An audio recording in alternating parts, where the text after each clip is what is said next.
All right, Schubert, what are we looking at here? Well, we're looking at the beginnings of the march. There it is. We're a couple hundred people coming out tonight, or today, standing up against corporate power. Beautiful.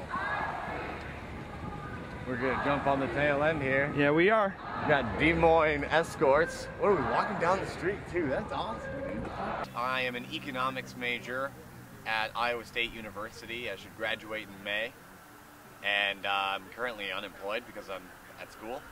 I've been studying the problems of the world since before I can remember, and really it's just been down the rabbit hole ever since I got into politics and economics and finding out what's causing the problems in our world. And I think that I turn it backwards.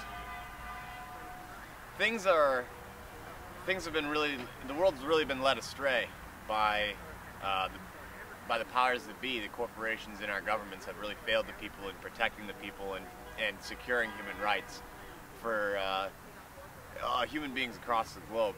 And right now really feels like the best chance we've had so far for a real groundswell movement. So I just want to add force to what other people are trying to do, what they're trying to do in New York, what they're trying to do in Chicago and Los Angeles and across the globe. Really want to try and add force to the movement right here locally in Des Moines.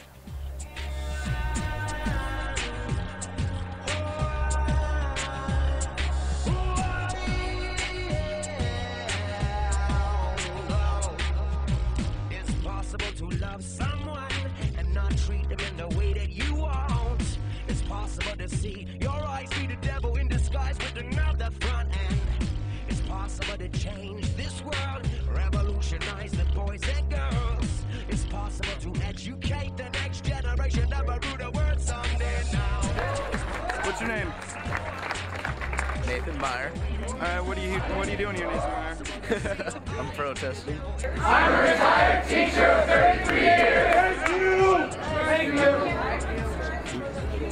I'm concerned for the future of the young people that are here. It started small in New York. A couple hundred people who decided, yes, we are going to occupy Wall Street. We're going to occupy this park. And we're going to take it back over for the people and make our voices heard. And I think it's really trying to copy kind of the Egyptian model of occupying Tahrir Square and demanding freedom and demanding change and ousting Hosni Mubarak. And that was going and kind of building a little bit of steam, but then NYPD made the mistake of arresting 700 of them when they were just peacefully protesting, and that really just lit it up on fire.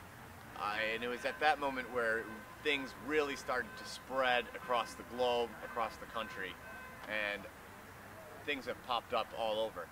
And so naturally something popped up in Des Moines, and they made a stand last Sunday, and 32 people were arrested for being on state property owned by the people. They were standing on their First Amendment rights and they were arrested, and those people are going to have to deal with that. And a lot of people said that wasn't fair.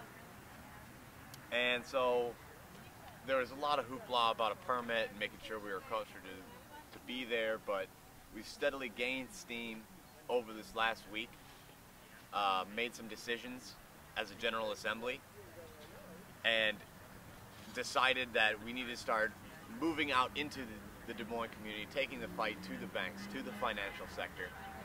And this morning we had a great march. It was nearly 400 people. Nearly 400 people joined us for a march this morning, and it was awesome. It was really exciting, really inspiring to hear everyone come out and say why they were there, see a lot of new faces, see a lot of the same faces that I've gotten to know this week. And I'm really starting to care for these people, and I care about their stories. I care about where they're going, how they're going to take care of themselves, because a lot of them are on rough times, like so many Americans. I just read today 1/3 of Americans are a paycheck away from missing a house payment. So if they lose their job, 1/3 of Americans could miss a house payment and put us right back in the doldrums. So we're really vulnerable. People are really vulnerable. And it's time that people started standing up and demanding change from our leaders. Mic check! Mic check! My name's Christopher! My name's Christopher! And I'm here primarily because of Barack Obama. Because of Barack Obama. I thought in 2008 that I could elect a president and things would change. That's not true, is it?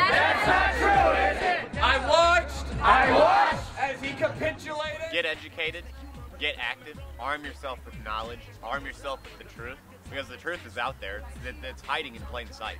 They're not trying to disguise the fact that they're screwing us over.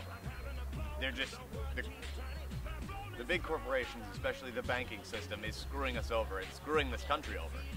And get out there, get educated, and talk to your fellow Americans about this problem and get everyone on the same page. Because first, everybody's got to get on the same page and identify what the problem is. I think that the greatest moments I've had, because one of our chances, this is what democracy looks like, and it's not just exercising your right to peacefully assemble, and exercising your right to make your voice heard. We literally do direct democracy, literally carve consensus out of just raw voices and ideas. And at the General Assemblies, every time we reach consensus, there's just this rush of, yes, awesome, we can do this.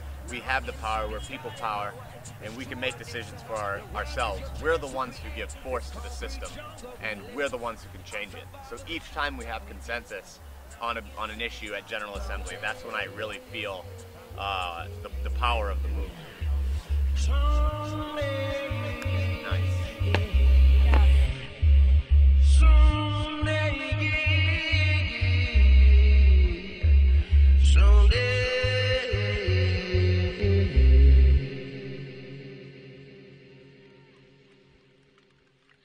Thank you.